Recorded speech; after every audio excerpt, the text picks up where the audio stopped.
शादियाँ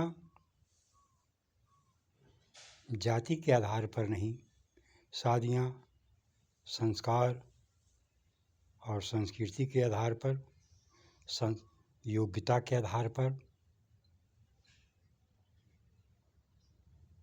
चरित्र के आधार पर, नैतिकता के आधार पर होनी चाहिए।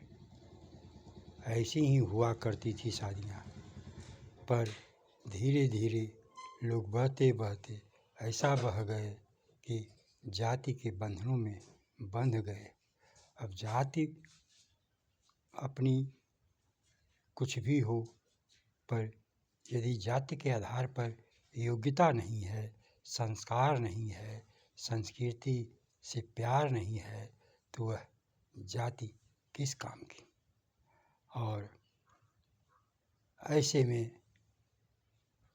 जाति के आधार पर शादियाँ बेमेल शादियाँ होती है, तभी तो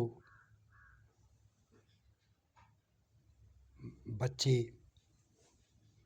असंयमित होते हैं, अनकहे होते हैं। जैसे तैसे बच्चे बड़े होते हैं, वे उत्पाती और धुंधकारी ही बनते हैं, संयमी और श्रवण कुमार नहीं बन पाते हैं। क्योंकि शादियों में संस्कार को देखा नहीं गया, संस्कृति को देखा नहीं गया, विचार और व्यवहार को देखा नहीं गया, चरित्र को देखा नहीं गया।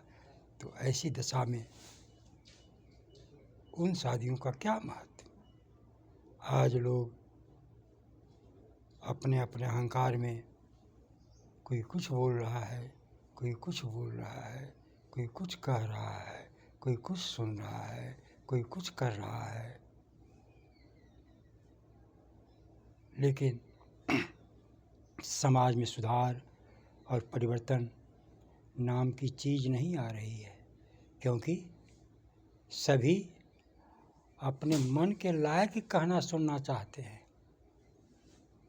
कोई भी सामाजिक, सार्वजनिक, देश हित की भावना से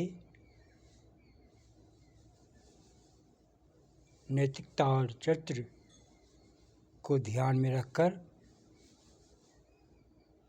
शादियों पर बातें नहीं करते। आंख बंद कर वे झुक जाते हैं धन की ओर, लोभ, लालच और नैतिकहीनता की ओर। तो ऐसी स्थिति में उन्हें क्या कहा जाए।